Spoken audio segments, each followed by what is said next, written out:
All right, here we are at the end of French Bavarian move 6, turn 6. And we've had some bold moves again. Usually comes down to the cavalry at this stage, it seems, in this particular recreation of the battle. But let's stick to form and start off on the French left. Du Soffry, another one of his units here, is marched forward so as to be able to get stuck into the forest and open up on these chaps here. Yeah, they're in a forest, so they're going to be saving throws, but at least we can have both those units firing at the Prussians in there. Then de Soffry's cavalry has moved forward. These chaps have stayed where they are. They've gone stationary. They recovered from disorder. Okay. They are Maffei, of course, and Maffei's other troops that were sort of in this area have moved forward up to the stream there to be in a good defensive position. It's a delicate business because if they take one more casualty, they become an exhausted division, which adds to the Allied climb up towards victory. So we'll see.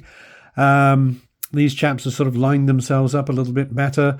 Importantly, de Boer's cavalry here has moved forward here to interfere with any retreat moves that might happen here, because what's happened here is that we've got Dumier and Zurlauben have decided to charge these chaps here belonging to Württemberg Tech, and they can indeed, as we've said before, they can hit them in the flank. Sorry about the camera there.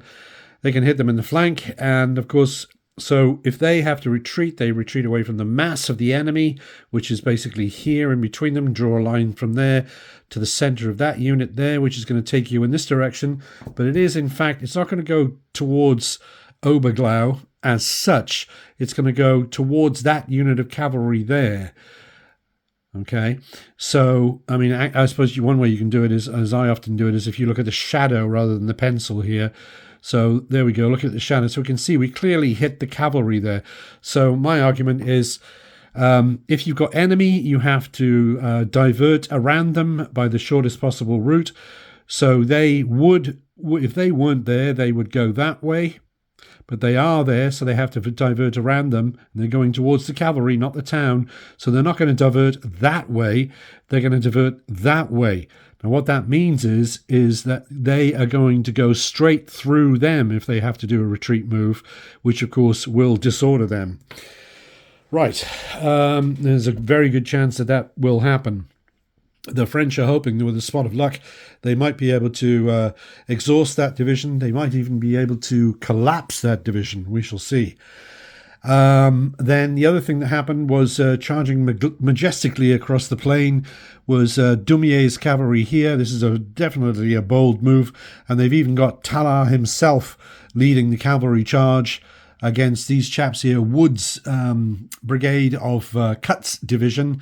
The reason they chose to do that is because they are disordered, so they're hoping to get a good result out of that. And the idea is that because Tallard's troops are in fairly good shape, I mean, you know, if they keep this up, they're going to get knocked out of good shape quite quickly. But the idea was that they could afford to do it. Okay, then down here with Darco, these chaps who are badly battered because they're permanently disordered. They're the ones who routed, never having seen combat. I think that, as I remember correctly, they were disordered and then they had people retreating through them or routing through them, but probably retreating. So there they are, badly banged up. They were here, of course, and they've just sort of been moved over there to sort of keep them out of trouble. And then the two units which are still viable, remember, Darco is only one hit away from exhaustion. So they've moved themselves up to actually be in contact with the Maulmeyer, and also they're basically coming to this position to be in a supportive sort of a position for the, generally speaking, supportive. I don't mean the technical term used in Volley and Bayonet, of the all-important artillery here, which of course cannot move and counts as an entire division. Can't move because it's pre-professional artillery. Right. Yeah, so that's what's going on there. And let's see what else. So we had Saint Pierre's men. They were milling around down here, and they've moved now up to try to sort of get into a position to occupy the gap that's being left by the cavalry. So they couldn't quite make it up to the Maulmeyer, so they've moved into that position there. And these chaps have now fully deployed and gone stationary. A lot of stationary declared up here. Now they're quite a formidable barrier against the Anglo-Allies over there, who never quite seem to be ready to attack them. And as usual, nothing much going on down there in Blenheim. Okay, so having done all that, it's time to get on to the morale and combat of French Bavarian turn 6. Right, here we see the situation, the bloody situation, after the French turn 6, which was a very, very eventful turn. And yes. Right, well, let's just get to it and let's see what we got. Right, well, yes, good old Dussoffry got it into his head over here to involve a second unit to leave Lutzingen. There's no one around, so they moved out of there, pounced on the Prussians, fired at them from both sides, and eliminated them. Indeed, Anhalt-Dessau's division has been collapsed, which is a bad thing in victory points for the Anglo-Allies. Bloody disaster, if you ask General Urquhart in A Bridge Too Far. Right. Yes, so big result there for the French. Let's see, what else have we got? We had the forces of Württemberg Tech, which were up here, and they were pounced on by a unit which the French have since lost. That's right. They were pounced on and they were routed all the way down to here. Okay, they went through them and disordered them. The unit that did that then executed a cavalry breakthrough, slammed into them in their flank, I think it was, and the melee, in the ensuing melee, the French unit belonging to Dumier was eliminated. No, that's right, it routed and was eliminated in the process. Yeah, it's all going on, you know. Mayhem, unspeakable slaughter. So, okay, so Dumier, we see Dumier here, and he's collapsed as well. He's got a collapsed division as well. Okay. Then let's see, what else did we have? We had some chaps. What was it? That's right. They were fired on. Oostfries's chaps were fired on here, and they were. Let's see, what happened to them? Oh, that's right. They used saving throws, and there were so much friends in the way that they ended up having to go all the way back here. Okay. All right. And then I think we had another situation, didn't we? I think somebody... Oh, that's right. It was right here. Yeah. Lumley's chaps under Woods's brigade, they lost and they routed off. And in so doing, they have disordered this unit here. And then down here, Clermont-Beau's artillery, now finally nicely situated stationary, finished off the chaps that were here, which was the Lieb brigade, or regiment, the unit anyway, belonging to Cutts down there.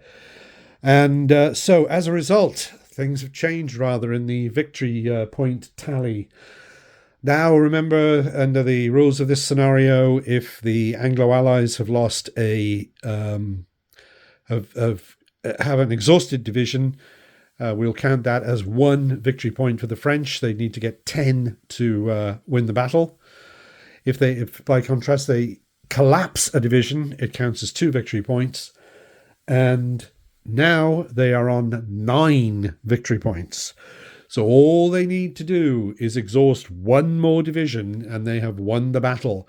That means they are a lot closer to winning the battle than the Allies are, because the Anglo-Allies, to win the battle, have still got to exhaust Maffei, which is going to take one more hit. They've got to exhaust Darco, who's down here on the wrong side of the stream, which is going to take one more hit. They have to exhaust Dissofri down here, which is going to take 2 hits. And who the heck is going to be able to get to them with all that lot in the way? And then finally, they'd also have to eliminate the Marsan's army artillery. So they're very close, but they've got to do all that in order to win. That is to say, win by destroying Marsan's army, which is to say, exhausting all of Marsan's army. The other way they can win, of course, is to exhaust all of Talar's army, which is down here. And as we can see, these are Talar's cavalry here, for example, as are they, but they're an exception. So if you don't think about those for the time being, you've got all this lot all the way down here, and as you can see, it hasn't got a scratch on it. Not a single casualty mark there, mate. Right. Now, that doesn't mean they haven't lost anything, because there are at least a few units of Clermont, which is down here, have been removed as casualties early in the battlefield. If you remember, by the pounding that was being done by Colonel Blood's artillery over there. Indeed. So Clermont's division down here, 2 hits and they are exhausted. Okay, but the Allies down here then would have to do that, but they would also have to exhaust Marenvaux, which is completely brand spanking new. 2 units here, 2 units here. And then all of Saint-Pierre, which is, they'd have to exhaust Saint-Pierre, which is all this lot here. Whoops, looking in really good shape, nice and shiny. Yes, nice clean uniforms, that sort of thing. Well fed, yes. So there's a lot on their plate. Now, the thing is up here, if we take a look at the grand tactical situation now, I'm just thinking, I'm not thinking, what are the French going to do next? I'm thinking, what are because it's the Anglo-Allied turn next. What are they going to do? Well, one of the things that they had looked at or were thinking about, Eugene over here was thinking, well, what if we took that cavalry unit there, this division here belonging to Maximilian, let's say the Maximilian on Eugene's side and not the Elector who's on Talar's side, fighting alongside Marsan. Right, so these Bavarians down here as a target, right. The good thing, they are stationary. They are not stationary. They are right up against the stream, which is a bad thing if you're going to attack them. But they could be attacked by this unit here and this unit here, doing the sort of hit them on the E end sort of thing, where you can get 2 units up against them. So they could attack them, which would be 8 dice against their... They've only got... let's see, they're defending... They're not stationary, that's right. So, and they're meleeing, they would melee with 3 dice. They'd have 8 dice coming at them, but the 8 dice would be disordered. So, in rough terms, I like to think of that as being approximately 4 dice. You can't substitute dice, that wouldn't work, but think of it in terms of 4 dice against 3. So, they've got a slight edge in terms of hopefully winning the melee. But they would be disordered. They'd come across here. They would be disordered when they took the morale test, which is not a good place to start from. Because if they failed that, they would rout, you see, because they'd already be disordered. And then the other thing that has standing against them is the small quantity of artillery here. Because I've looked at the geometry, and if Fugger's cuirassier here, the lobster pot chaps, if they came to the Austrians, if they came over this way to hit these, then... they'd have enough of their frontage sticking out that they would be able to fire on them, no problem. And we're talking heavy guns, stationary, close range. So we're talking hitting on a 4, 5, or a 6, not a good place to start from. So it would be a very iffy melee proposition. But if they won, they would score a hit on Maffei, which would finally exhaust Maffei's division. They would then also, if there were any of them left, they would either retreat or rout through the artillery here, which would help mess things up. But then they would still, even though the division would be exhausted, these chaps would still have these two units in front of them there on the bank, thumbing their noses at them, and they'd have to get through them somehow to get to Dessoufflé to inflict 2 hits on him, and then, really, seriously, they'd have to march splendidly down here and cause a hit down here to finally exhaust Dacot. All right? Now that's giving an awful lot to them to do. It's like, well, wait a minute, why can't you employ somebody else in this grand plan? Well, the thing is that we're running out of people we can use. Here, we've got Scholten. They are not exhausted, so they could go attacking. They can march smartly up to people and charge them and all that sort of thing. But if they take 1 hit, the battle is over. The French have won. Okay? Bit of a problem. These red markers, as you will know, show exhausted divisions. So those units can't charge. So you've got all this cavalry here with these red markers. They can't charge anyone. The ones that are firearmed can trot up to people and roll 1 die per brigade. So that's hardly even worth thinking about. So it seems to me that what you need to do with them is move them the heck over there and get them away from the enemy to stop them scoring any more hits. Okay? Obviously, it's far more important on divisions that are not yet exhausted. So the thing to do with Scholten there, as far as I can see, is forget whatever they think they're up to here. Just get them out of the way, because we don't want to have them take 1 hit, perhaps from long-range artillery, and the battle is lost because of that. So they would have to get out of there. Generally speaking, move this stuff back. As I say, it depends what it is, because if it's an already exhausted division, it's not so much an issue. But of course, even if an exhausted division is hit, there's still the possibility that they could be converted into a collapsed division. I suppose if the division was already collapsed, then they would be a good thing to have up front, because even if they collapsed again, then that wouldn't make any difference to the victory points for the French. Let me just stop for a second. Okay, so with all this going on, it does make the Allied commander think, well, maybe the thing to do is to get anyone remotely fragile the heck out of it, so pull them back. I mean, well, most of them are already over the naval back, so get them up there, out of the way, and then try to win the battle down here, crazy as it sounds, because we're that close over there. But the problem is, we're close over here, but we're still not that close. Or we're close, but we've still got a fair amount to do. And especially with Darko being so far down here, and it's cavalry. So, the sensible thing to attack them with is cavalry. So that basically means them there. And how are they going to get down here to attack Darko? So, contrary-wise, then coming over here, you would have to try to... Now, you've got Kutz's division, which... let's keep it real here and do the actual numbers. I'll just look this up really quickly. So you've got Kutz's division. Nice big division. It's only taken 2 hits. So they have still got 1, 2, 3, 4, 5. It's going to take 9 hits on Kutz to exhaust his division. So... they can, Kutz runs all the way down to, let's see, are they Kutz there or not? They are Kutz, yes. Kutz's division runs all the way down to here. So these chaps here, like that. Okay. So they could just wade in towards the enemy. Now the enemy is, as we can see, they're stationary. They're on the other bank of a stream. So they are going to be difficult to attack. But at least Clérambault's troops are only 2 points away from exhaustion. Of course, when they become exhausted, they don't become disordered, for example. That takes morale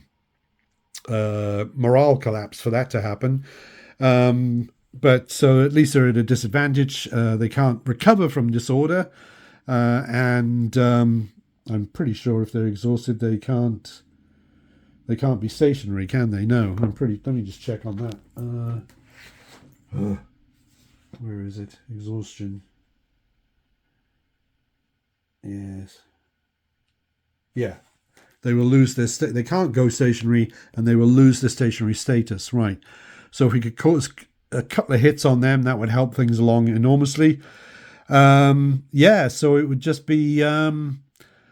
Sort of wade in and see what we could do, even though we're going to be taking some casualties. What about Ingoldsby? We've got Ingoldsby on the end here, haven't we? Yes. So what's he looking like in terms of divisionally? He can take 4 hits. Oh, and we've also got Orkney. Yes, Orkney, of course. Orkney, who's sort of like all sort of congested all up here. All those 4 units there. And they haven't taken any hits. No. So I think that's what the Allies are going to do. They're going to sort of back off with this lot. They don't have to back off in such a mad hurry with them because they have taken no hits. It would be nice not to get them dented, but what we don't want to, of course, do is have back up so much that the French go, oh, there are opportunities here. Let's start waltzing around and inconveniencing the big Allied attack, which is about to go in over here. So, yes.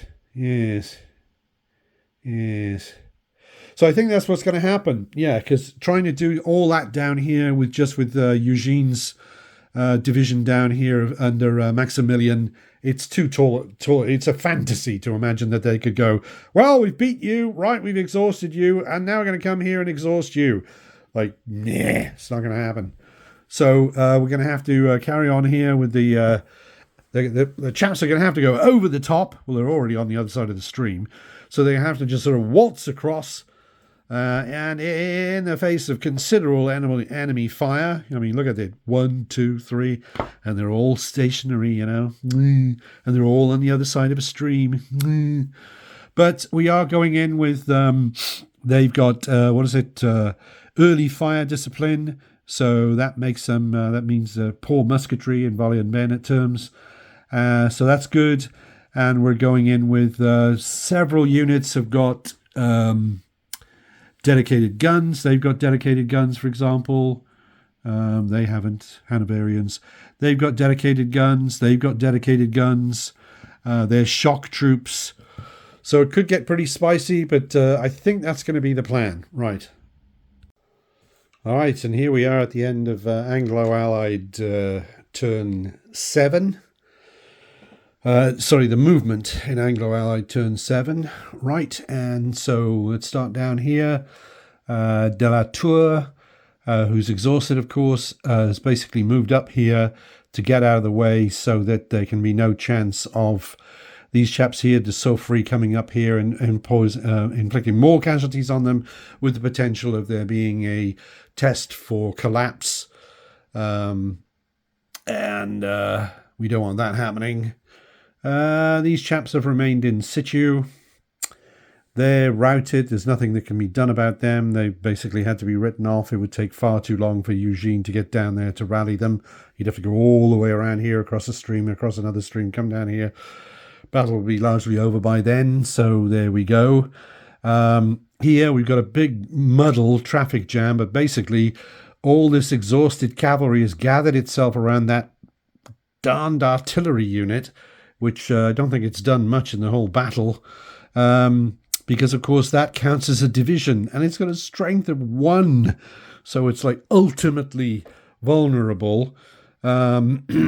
So we've tried to sort of surround it by units that the enemy would have to go through to get to the artillery unit. Obviously, it's extremely important because all they'd have to do is inflict 1 casualty on that, and that would win the battle. That would do for the victory conditions. Been a little bit of reorganization up here. Orkney's troops have formed themselves up. The two front units are up against the stream. Okay, the Nebelbach, various units have come forward up here, but the big thing, of course, that's happened has been that finally Cutts has not charged the enemy, because that's not to his favour. What he's done is he's moved up to this position. These chaps are just going to brace themselves with the enemy fire coming in now. It's not going to be funny in places, but then in their turn, when they can become stationary, they're going to be able to blast away at the enemy with some significant effect. They've crammed themselves into this short area here, only 3 units, where they are not going to be affected by the enemy artillery. I've measured it very carefully, and they can't be. The danger, of course, is that we've got Surlauben down here. They're already across the Maul. What is it? The Maulmeyer. So they can pivot and charge down here, but because of the way they have positioned themselves, they can't hit them in the flank at least. So they've got that going for them. And they've got a morale of 6, so that should help. They've got dedicated guns, that should help. Then down here, it's basically throw as much as you can at the enemy. So although they are shielded from the artillery, these chaps are very plucky, and they've moved forward to just sort of have a go. The artillery of Colonel Blood has deployed itself here. The idea was they had to deploy soon, otherwise we wouldn't hear from them for the rest of the battle. They are within range, they're field guns, they are within range of these enemy here, but of course now their friends are in the way. But hopefully at some point they'll be able to, lend a friendly hand to the battle.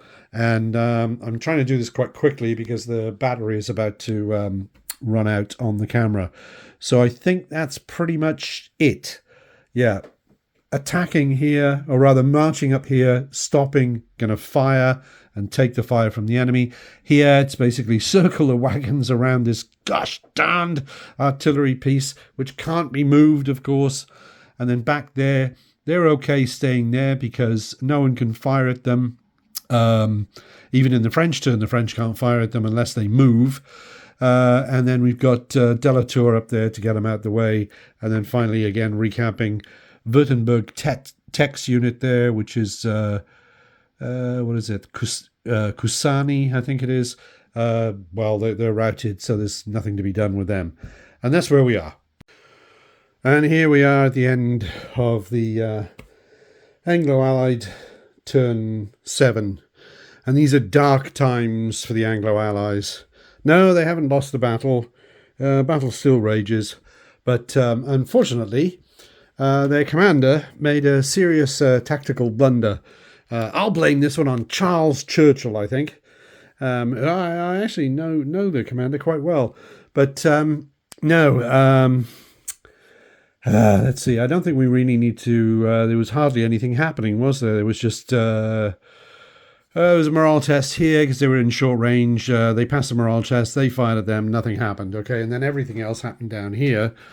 And the mistake that was made was that these chaps here, Rose chaps under Cut's division, they're plucky chaps, you see. They thought they'd go forward and see if they could, just sort of take it on the chin and get some shots off against the artillery.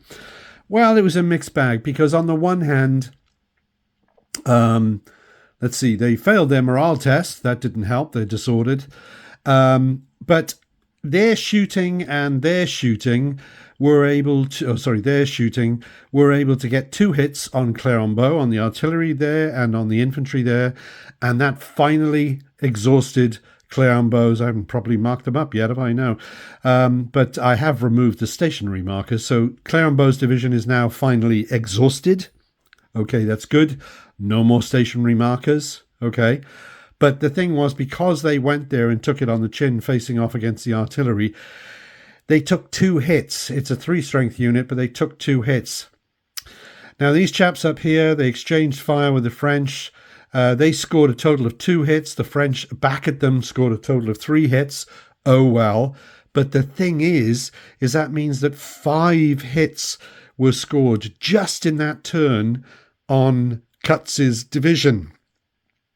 Now, you may remember that I said, oh, we've got no problem sending Cutts into the front line now, finally, because he can take 9 hits before, well, it will take 9 hits to exhaust him. Well, they just bagged 5 of them. So, of course, the problem now, and there's nothing the Allies can do about it now, of course, because the die is cast, I mean, literally, is that now it's the French turn 7 coming up, and if the French can get 7 hits, if the French can get 4 hits, that's all they need. If they can get 4 hits on cuts, the battle's over, because that's another exhausted division. The battle's over.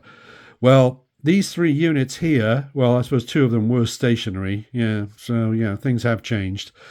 But you've also got, let's see, because these are light guns, they're easily maneuvered, of course. So let's see what they do. They could rotate, but if they rotate, they would still be in the way. So they could move back, but then they're no longer stationary. You know, there's all kinds of things going on. These chaps here, they could, alternatively, they could charge them. They won't get them in the flank, but they are non-stationary infantry, which is usually a good target for cavalry. Not so good in this case, though, because, of course, they have got dedicated guns, which is a nice thing to have. But the idea that the French, you know, how likely is it that the French will be able to get 4 hits on them in their turn? I would say it stands a pretty good chance, in which case the battle would be over, because the French will have achieved their 10, what I'm calling 10 victory points, which, if you remember, 1 point for an exhausted division, 2 points for a collapsed division. So it's a mixed bag, because on the other hand, of course, if they hadn't gone there and fired on them, though they wouldn't have had the 2 hits on them, and so there would only have been presumably, let's say, 3 hits on cuts. But that would also mean the Clermont wouldn't have been exhausted, and so these units here would still have stationary status. Those 3 units there would still have stationary status.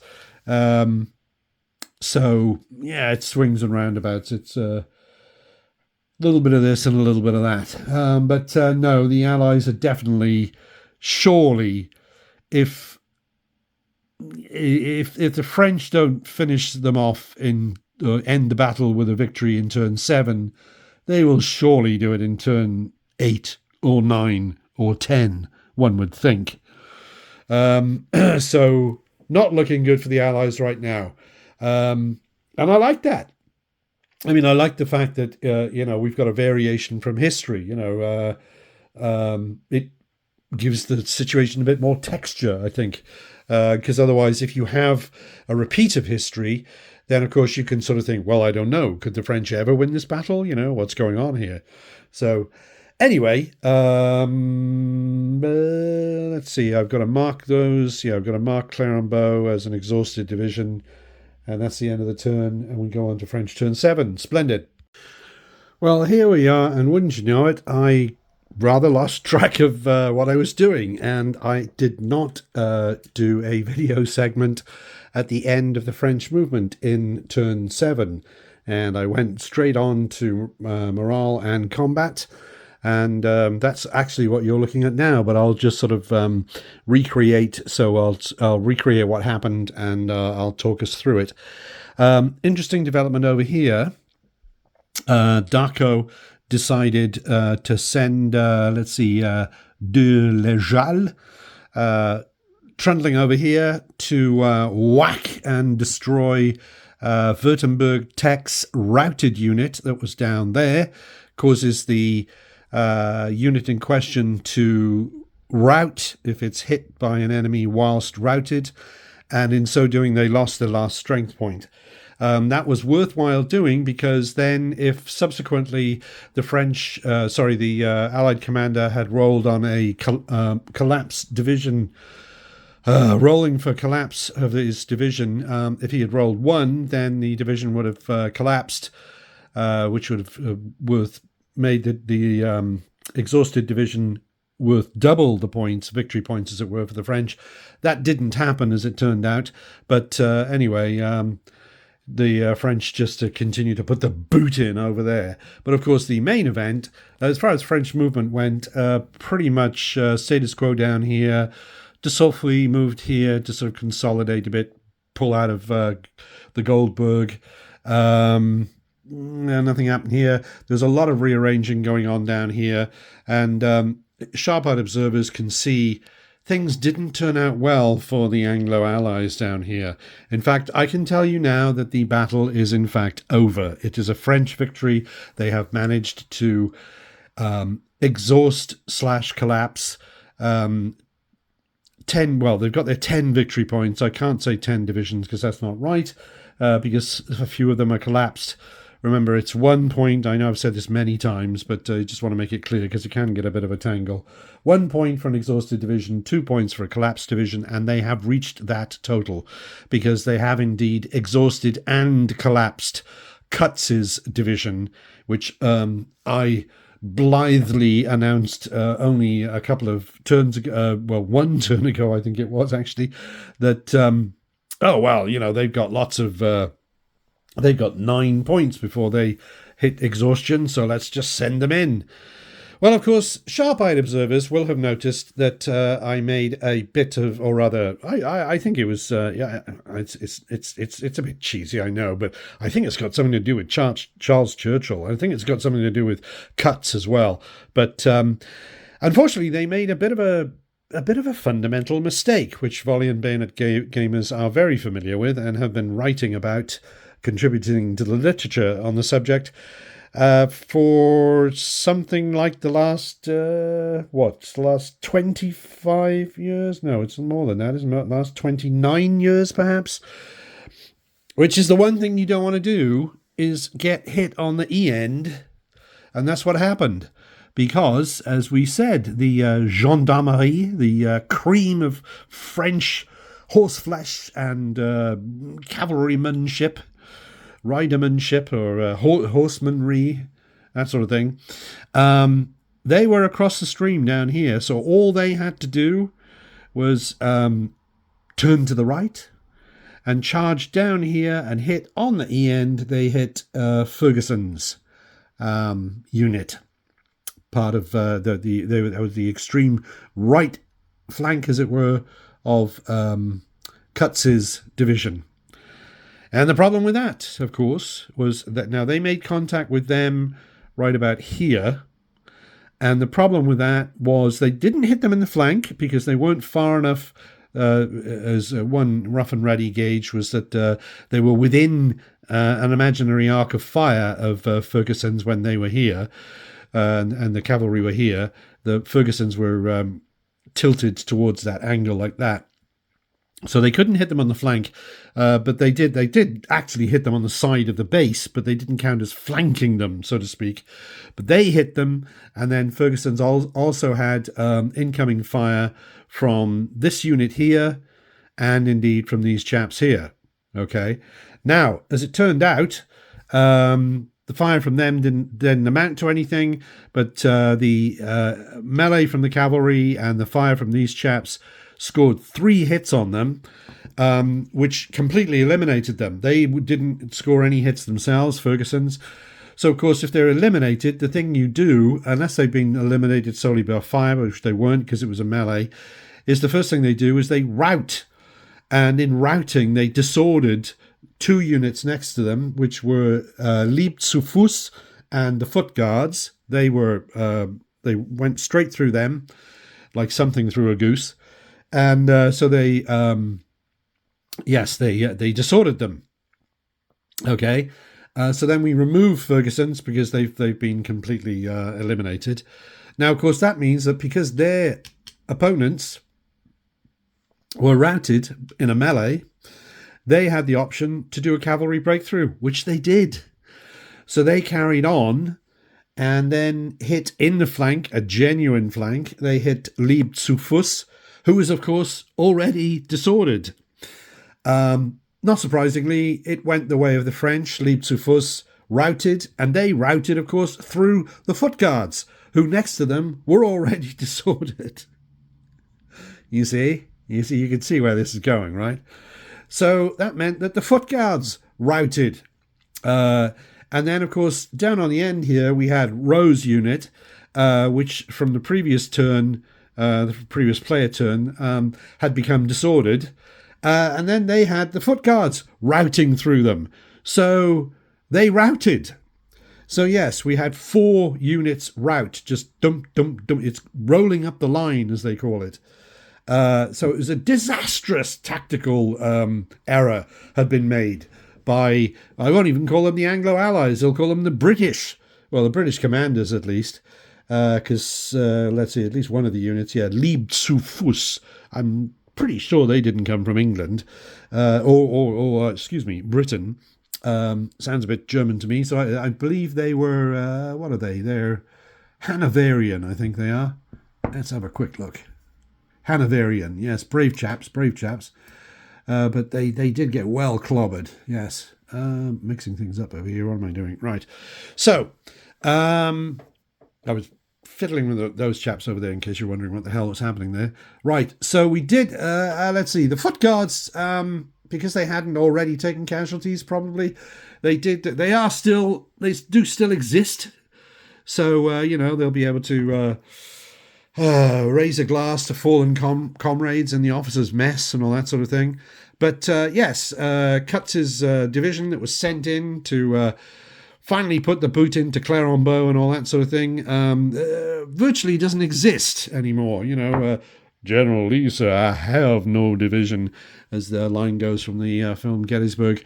But so yes, brilliant move there. Well, kind of an obvious move, really, on the part of the gendarmerie, who indeed had Marshal Tallard with them in the front line, guiding them on, whacked the Anglo-Allies on the E-end, as old Bedford Forrest used to say, and routed the lot. So, as I say, not only exhausted Kutz's division, but actually collapsed it. So that means that the French end up with 11 of the 10 victory points they needed. So there we go. Now, it has to be said, I should check before I run off at the mouth here. Let me just check something. Right, I was going to say, it has to be said that in some miniature game rule, historical miniatures, wargame rules, but I've played a lot of historical board war games in addition to the miniature stuff, and of course I think there's more of a tradition in the board war games of having they're not afraid to have really long sets of rules. And they're also not afraid to get into a very sort of legalistic, extremely detailed procedures and paragraphs and numbering systems and all that sort of thing. And don't get me wrong, I prefer that sort of thing. I like numbered rules. I like rules that are, each rule might be sort of, a sentence or two long. And if it's covering a big subject, well, then there are a lot of rules, and they're all numbered, like was the case in, for example, I think a shining example, which is Avalon Hill's Squad Leader, the first one, not Advanced Squad Leader, which is a whole different, additional subject. But I digress. Yes. So anyway, but in the excellent Volley and Bayonet Road to Glory scenarios, Battles of the War of the Spanish Succession by Adrian Powell and John S. Harding, which is what I used to do Blenheim, and it's an absolutely marvellous book, full of 19 scenarios in there. Marvellous. But anyway, in there it says, under the victory conditions, that for the French is to, we've already been over it, so exhaust 10 divisions, but collapsing a division counts as double. That's the road to victory. Okay. So the point I'm making is I'm going to play this as if once that has been achieved, you can stop playing the battle because it's been won by the French. Okay? You see? Interesting point, because, of course, it would be possible. I think it would be possible. Yes, of course it would be possible. You could have combat where, imagine if you had combat and you had, in the same melee, you had a badly beaten up division was a unit of a badly beaten up division was meleeing a unit of another badly beaten up division, and you roll the dice, and at the same point in time, both those divisions became, let's say, exhausted. And so you could have had a situation in here, rare, it'd be an extraordinary set of events, but it could have been the case that both enemies could have achieved their victory conditions at the same instant in time. Yeah, I know I'm sort of like, well, so what, but I just thought I'd mention that. And so, of course, in some victory conditions, it might sort of say, well, it's all very well for victory to be achieved before the end of the battle, but you still play until the end of the battle because, you could sort of say, well, yeah, but if the Anglo allies are able to completely exhaust Marsan's army over here, then by the end of turn 10, then the battle's a draw, I'm not going to get into that because in this particular situation, they haven't got a hope in, as far as I'm concerned, they haven't got a hope in hell of doing that anyway. So, there we go. So indeed, it is the case that the French were able to win the battle by the end of turn 7. So there are 3 more turns to go, which I'm not going to play. It's over. And we can have a quick look over here. Excuse the mess, but we can have a quick look over here at the losses to see what they look like visually, as it were. And we've got over on the left here, this long column here, that's the Anglo-Allied losses.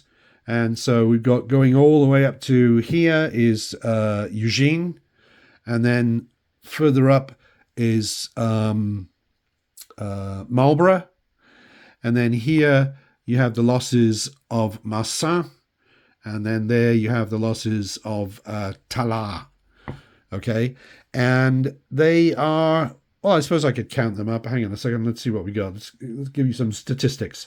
Yeah, it was pretty even until the last turn when they had that disaster there with the destruction of the line and losing 4 units. So hang on a second. No, they didn't lose 4 units. No, 4 units were routed. The foot guards are, they're still there. Okay. But, so the Anglo-Allies have lost 16 units there, and the French Bavarians have lost 12. Of course, in there you've got infantry and cavalry. I mean, what have we got? The Anglo-Allies have lost 1, 2, 3, 4 cavalry units, and the French Bavarians have lost 3, for example. Right, okay. Okay, so we'll pause. We'll have a glass of water, and we'll give some overall thoughts about the battle. Right. I actually don't want to begin at the beginning. While it's fresh in my mind, the first thing I actually want to jump on is what happened down here with Kutz's division. Yes, it was a dreadful slaughter. It was an unspeakable slaughter there at the end. Dreadful, dreadful, dreadful. And one can almost imagine... no, I won't say that because it doesn't make any sense. Right, okay. Carry on. I was going to say that the thing of it was needs must want when the devil drives and all that sort of thing. Because the Anglo-Allies, in order to try to win the battle, they didn't have much of another alternative. They didn't charge these chaps over here. They were stationary and on the other side of a stream, so they would have been charging them, a stationary opponent, whilst disordered themselves. They didn't go that far, but the problem was that it was just a very tall order, basically. And we'd concluded that things were as close as we were coming over here. They were not going to be able to do it. They weren't going to be able to exhaust all of Marsin's divisions over there. And so what fresh troops did they have left? Well, a nice shiny Kutz division. containing many units that were morale 6, some shock units. Like, okay, well, they're supposed to be able to do this. Let's send them in and see what we can do. Of course, the thing that sealed the whole thing was that cavalry unit down there, which, yes, under normal circumstances, there's no way that the infantry, there's no way that me, as Preston the Wargamer, would have sent forward a line like that without cavalry on the flanks to be able to, just physically deter the enemy, as it were, get in the way and all that sort of thing. Classic formation. But they didn't have any cavalry to do that, and they had to get on. Well, now that I'm saying that, I'm thinking like, oh, okay, well, could they have taken, I suppose, all right, let's think this through. Could they have taken some cavalry from over here that could, that's not a bad idea, actually, is it? Oh, well, it's too late now. That could have, let's see, they couldn't have, it's the famous phrase I use is they could have got in the way. So let's see here. If those chaps there, I don't know, assuming that they are, I'll assume that they're not heavy. That would mean that they would have had, they're crossing that could take them half a turn. Okay, so they could have, got to about sort of there. I don't think they could have, well, they might have been able to get close enough to have had a zone of control that were projected. What about those chaps there? If those chaps could have come into it, they're heavy, but so they're already across. No, they could definitely have done it, couldn't they? They could have come down here and blocked the cavalry that was here from going down there. So they could have come down there and sort of stopped there and been far enough away not to have been hit by musketry from there. Yeah, they could have put themselves, I'll just use this as a marker. Sorry, Tsualaban, I'm going to move you a little bit there. They could have put themselves, they could have come down here and sort of done that sort of a thing, maybe. Beyond the musket range there, the cavalry that was here, that charged down there into the infantry, would not have been able to do that. Okay, so that would have won some extra time. The cavalry could have charged them, of course, there, and okay, but that's a different story. Okay, well, anyway, you get the general idea. So, yes, that would have helped. The problem, of course, as I said before, though, even without that happening, was that they moved forward and they took 5 hits. Then it meant that these chaps here, Clerambeau's forces down there, sorry about the camera, Clerambeau's forces down there were no longer stationary because they'd become exhausted, so that helped a little bit, but it would only have been a turn or two before Cutz's division would have become exhausted, and that would have been long before they could also have exhausted Saint-Pierre and Marenvaux, who is, Marenvaux is, let's see, there, and there. He's only got 1 hit on his division, and Saint-Pierre down here has no hits on his division. So there we go. It was a last hurrah, having a go on the part of the Anglo Allies, but it was ill-fated. It was ill-fated. It was. So right. Well, having done that, having got through that bit, I thought the battle was absolutely splendid. I thought it was fascinating. Lots of really interesting tactical challenges. Down here, you had the problem with the marsh. 2 streams here. I don't mean 1, 2. I mean here. It was a real bugger to get through. To sort of decide what to do to get through all that stuff. And then up here, a lot of congested terrain. You'd sort of think, 18th century battle taking place, and because you sort of think of all these sort of like nicely lined up soldiers, with their pigtails and their shiny serried ranks and their nice uniforms, and they're rummaging around in all this lot, okay. But, obviously we saw that Eugene's forces were able to make massive progress down there. If they just had a little bit more time, and a little bit more men. They would have been able to defeat Marcin's army, presumably, perhaps. There we go. In the end, they ran out of men.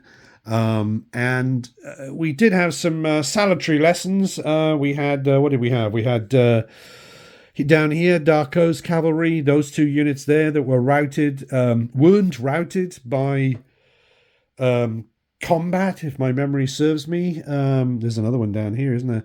I don't know if it was all three of them, but they were routed by being disordered and then having friends run through them, that sort of thing. Also, there was somebody up here when there were some allied units, I believe it was, that got seriously messed up because they were just tangled up with friends.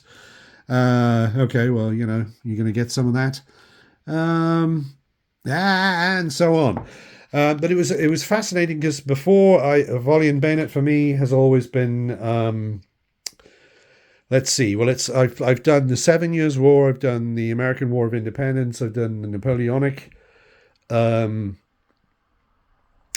times, and I've done the American Civil War.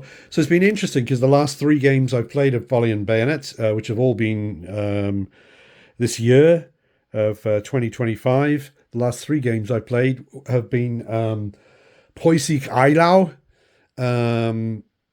In 20mm and so Napoleonics, okay, but that was followed then in 15mm by Champion Hill, American Civil War, and then finally now here we are in 6mm, the centimeter scale, V&B centimeter scale, with the War of the Spanish Succession, and so you've got 3.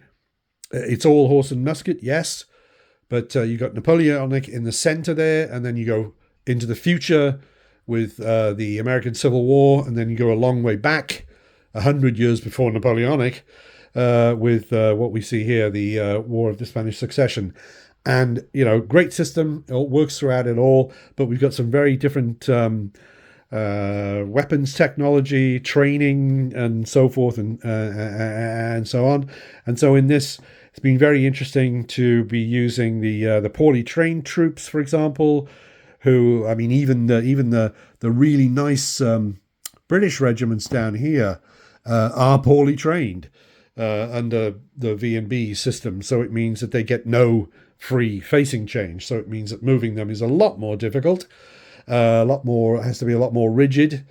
So you got that. You have the early fire drill for for several of the units of the Anglo Allies, but for all of the units of the French Bavarians. So that means that's poor musketry in Volley and Bayonet terms. So that means they're at a disadvantage there when facing people like, for example, Kutz's division. And then also you've got the firearm tactics of the cavalry for all of the French Bavarians and several of the Anglo-Allies. So that's interesting because it means, well, yes, they do have one fire die that they can fire at musket range. I think we may have seen that happen once in the whole battle. The significant thing with that, of course, is it means that they are at a permanent disadvantage to cavalry that is not so trained, and they will always count as a lighter weight of cavalry, which affects them in the the morale test. A lot of nice subtlety there, and also the dedicated guns as well. Yes, of course there are dedicated guns in the Napoleonic period, with certain armies have a lot of dedicated guns around. And certain armies have bugger all, as far as I can see. And then, of course, in the American Civil War, I believe it's surely the case that nobody has, I'm pretty sure, well, at least in the few battles I've played, I don't remember anyone having anything like that. I don't really think they did that sort of thing, did they? Sort of dragging guns around, small guns around with units. But anyway, So the dedicated guns. I was a bit worried. I was worried that I would be in playing this. I would be, I'd be conducting shooting or something, and I would just forget that somebody had dedicated guns, or I would forget that they were early fire drill, or in moving them, I would forget. I can say the word forget again if you like. I would forget that they were poorly trained and had no free facing change, and so forth and so on. But because I printed it all directly onto the darned label, handy dandy, I think I did all right. So there we go. Yes, now what else? I was pretty pleased in the way that the battlefield turned out. Before on this channel, I've done Maulwitz, which was that was from one of the Silesian Wars, and I did Quatre, and they were early productions for me in doing Volley and Bayonet on this wargame table and filming them. And the scenic efforts were modest, and I really like the way that this ended up. I'm very happy with the way that this looks, and I'm also happy with the fact that I was able to use these markers here for the contour lines. The contours didn't really come into this much at all, because most of the fighting was not done on the side of a hill, basically. So there we go. Because I did, before I put these down, I did actually have a continuous contour line, just knocking some houses around there. I did have a continuous contour line marked, and I thought it looked dreadful. Excuse me, so I got rid of it. In the previous battle, of course, which was Champion Hill, I borrowed the services of what's his name? Uncle Frank, that's right, who I had underneath the sheet. So I actually had the hill actually went up like that and came down. You can just watch Champion Hill. It's on this channel, and you can see how it works. And you can also figure out what the hell I'm talking about when I'm talking about Uncle Frank. It's probably a bit too mysterious for me. Yes, no, I put clothing. Let's call it Uncle Frank's clothing underneath the sheet, and it had a nice rumpled sort of a flowing look, that sort of thing. But I concluded that although I really like that, and I will do it again, you really need the larger scale figures for that, because if you did it in this scale, it would be very, very difficult, because the way the contours waddle around and all that sort of thing, I think it would be very difficult to get it to work at this scale with the figures so small and the bases having so little weight on them, compared to in 15mm scale, where they were, of course, it helped that they were metal as well. But I think I would use it for 15 and also 20mm scale. So I am pleased with the way that this worked out. Yes. What else? Well, I think that actually might be about it. In terms of the next project, I mention it particularly because of the Blenheim battlefield here. I'm toying with the idea. I'm not sure. I'm toying with the idea of possibly doing the Battle of Höchstädt next. Of course, that's the town down here. Because, excuse me, there was a much smaller battle there. I think it was the year before Blenheim. And I believe in the scenario, in the excellent scenario book, which I've referred to by Powell and Harding. Let's deal with the facts. Come on, get the book out. Here we go. Höchstädt. It's 9 turns long. It uses exactly the same map, and it's a curiously identical order of battle, as it were, for the two sides, because they both have 9 units of infantry, 5 units of cavalry, and 2 units of artillery, which is tiny compared to this, because that's about a third of the size of the forces involved in Blenheim. So It's tempting because it means that in terms of producing, what would I have to do? I have to produce the labels, cut them up, stick them on, that sort of thing. So it would have, it's almost like 2 for 1, get 2 for 1 out of this battlefield. Because, of course, normally after this battle is all over, then this battlefield gets, well, it doesn't get destroyed, but it gets dismantled. I did a long time ago, almost 30 years ago, I did make a Waterloo battlefield, and I also made a Lebositz battlefield, and I also almost completed a Gettysburg battlefield, which were going to be just sort of permanent battlefields, but these things tend to take up a lot of space, and it's the old question is, are you really going to play that battle again? Are you really going to fight that battle again? Because the thing that is very high on my list to do next, and really in this house, the only place I've got to do it is right here. The thing that I really want to do next is, let's see.